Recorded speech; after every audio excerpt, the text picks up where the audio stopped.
Hey, what's going on, everybody? Welcome to the channel today. If you enjoyed this review, please drop a like and please subscribe down below. I appreciate all the support from everybody.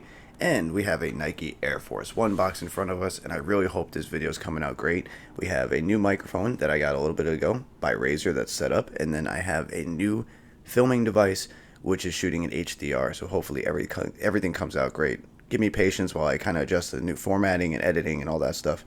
Nike Air Force One on the top. Flipping it around, we have a Air Force One Mid 07 WB, and the colorway is Flax Wheat Gum Light Brown, men's size 12, and retail was $135 US, which is actually incorrect once again. This is the second time it's happened. When I bought these off of the Nike sneakers app, I believe it was, they released on 2/4, they were $140.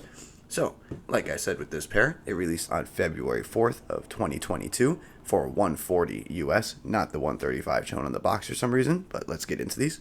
And this is what we are looking at today. So, overall, this is a wonderful, wonderful sneaker in my opinion. I actually prefer the low top though, so if I was going to choose between the two, overall, my favorite one would be the 2019, I believe last time I released, Air Force One Low Flax. We have a mid flax here. The strap does not remove on the mids, only on the high, just in case you haven't owned a pair of mids, but you can kind of see this strap does not come all the way around. Overall, it is one solid colorway. You have a wheat, brown, and light gum. I like the way they do the light gum on the sole, which we're going to talk about first. You have kind of what they would do. Nike had an option in the Bayou where you can do a translucent sole, which would come from the midsole all the way to the outsole. This one has that light gum, which goes all the way around to the bottom. I really like the way that looks. I'm kind of a sucker for gum outsoles anyway. I like the way they look on certain models, especially on the bottom with a nice colorway up top. This is very easy though, because this reminds me of a pair of Timberlands. So overall, if you're from the East Coast or somewhere where Timberlands were really, really big, especially when I was growing up in the late 90s, early 2000s, this is like a Timberland Air Force One combo, and it's just done great.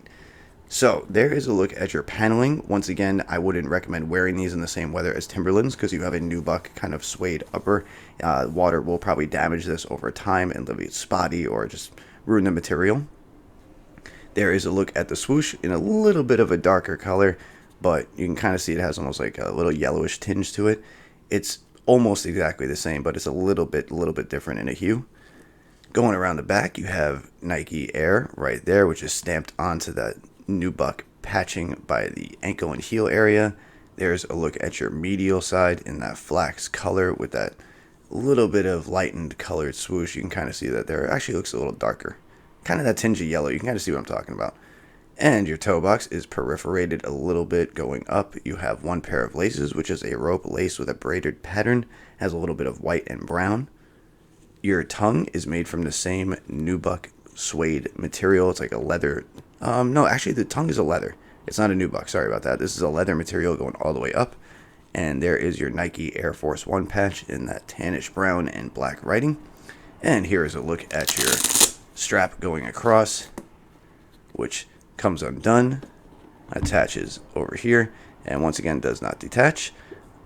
There's a look underneath. Your lining is that kind of tan brown color, and your insole is the same wheat color with black writing. And if that doesn't come out great, I will take a photo of it, but you can kind of see it down in there. And overall, if you've never owned a pair of Air Force Ones, I would recommend going down a half a size. That's the way I've always felt. They ran a little big in terms of like length, and the width should be good for you. I don't know if they make these particularly in a wide size, but I would just stay with a half size down and you should be good. I wouldn't go true to size unless you got a really wide foot. And I'll just bring up the other sneaker real quick. As you can see, both are the Flax colorway. There's nothing different about any of them. Overall, I think it's a solid pickup for anybody who's a fan of Air Forces, somebody who wants something for either the fall or the spring, because I think these will do well in the springtime. I think they'll be easy to wear, and because of the colorway, they will match almost anything you throw on with them. So I want to hear what you guys have to say about this Nike Air Force One Mid Flax colorway. Do you like these better or the lows that came out, I believe, last in 2019? I'll throw another photo up of those there. And other than that, I think I'm going to leave the video there. I think there might be some reviews already about these. I appreciate you guys coming by today and watching my video. I hope everybody enjoyed this. Try to answer back to everybody down in the comments, get some conversation going. I hope you guys stick around. I do have more videos coming shortly, and I hope everyone's having a good day. All right,